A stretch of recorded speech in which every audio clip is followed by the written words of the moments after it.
Hi, welcome to part 3 of our FL Studio 101 series. Today we'll be looking at adding more channels to your project, the piano roll and the mixer. To add a new channel to your project, click on Channels, add one, and select what you want from the list. This will then be added to your step sequencer. Note, you cannot add effects such as the delay or reverb to the step sequencer. We'll get to adding effects in just a moment. If you obtain any new plugins, you can add them to your channel list by going to Channels, Add One, and selecting More. This displays a list of all the plugins you can add to your channel selection list, and does include effects plugins. You can also select a plugin using the plugin picker. To open the plugin picker, use your third mouse click, which is the mouse scroll wheel, or go to Channels, Plugin Picker.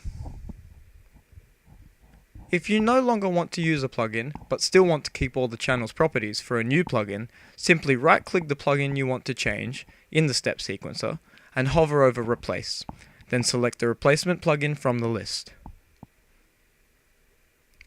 Now let's move on to the piano roll. To open the piano roll, click the View Piano Roll button. Once open, you can create all your leads and melodies. You can even use it for your drums. First of all, on the left hand side is the keyboard.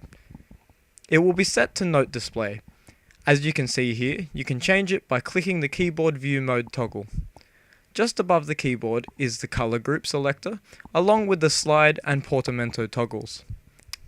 Up the top of the window, from left to right, are the piano roll options, tools, snap to grid, draw, paint, delete, mute, slice, select, zoom, and playback selectors.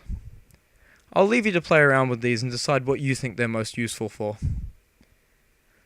Down the bottom of the piano roll is a section for the note properties and channel controls. You can make adjustments to certain values for each note here, as well as certain channel settings. Let's now link our channels in the step sequencer to our mixer. To do this, we first open our mixer. To select a single channel, you left-click the button here for the desired channel. To select all the channels, you left-click any of the buttons and then you left-click the same button again. To select multiple channels, you right-click the desired channels. Once you have selected a single channel, right-click the desired mixer track and hover over Link Selected Channel. Then click to this track from the list. There, our kick is now routed and named to track 1 of the mixer. Let's go ahead and link the remaining channels to our mixer. To do this quickly, let's select all the channels in the step sequencer.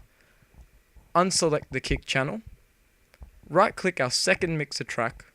Hover over Link Selected Channels and click Starting from this track. There we have it. All the remaining channels are now each linked to their own mixer track, ready for any mastering and effects. The mixer is quite simple. I'll show you some of the basic parts to get you started. You have your inserts or tracks, panning, mute/solo toggle, stereo separation knob, volume slider, reverse polarity, and swap stereo toggles. To the right, we have the peak meter along with your FX section. Let's have a listen to a track I've composed for this tutorial so far. I've added the Fruity filter and Fruity limiter to the 3X OSC mixer track, which is being used as our riser. To add effects and plugins to your mixer tracks, click the FX Options button and select the desired plugin. Tune in for part 4, where I'll show you how to save your project as well as render the final track. Until then, enjoy creating your projects with the new channel plugins and effects.